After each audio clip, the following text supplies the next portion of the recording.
Assalamualaikum warahmatullahi wabarakatuh. Hai semua sobat Katigawi Media Channel, ketemu lagi kita di channel yang sangat-sangat bermanfaat ini, yaitu Katigawi Media Channel. Sebagaimana yang kita ketahui, tes Kefil ini paling banyak ditemukan pada saat proses rekrutmen BUMN dan perusahaan-perusahaan swasta yang bonafit di tanah air bahkan di luar negeri. Adapun tes ini itu diambil dari nama pengembangnya, salah satu psikiater ternama asal Jerman yang bernama Emily Kefil. Adapun tujuan dari tes ini yaitu untuk mengetahui sejauh mana tingkat fokus, ketahanan, pengendalian emosi, stabilitas diri, serta minat atau motivasi dari para pelamar tersebut. Baiklah, langsung saja kita saksikan video panduan bagaimana mensiasati tes Kefil dengan Microsoft Excel. Selamat menyaksikan.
Untuk sobat Katik Gawi Media Channel, jangan lupa untuk terus mendukung channel ini dengan cara menekan tombol subscribe, comment, like, and share.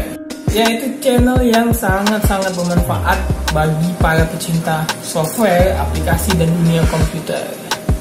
Karena di sini semua ilmu akan dituangkan secara mudah, secara gratis, sesuai dengan tagline channel ini, yaitu Free ICT for Ummah.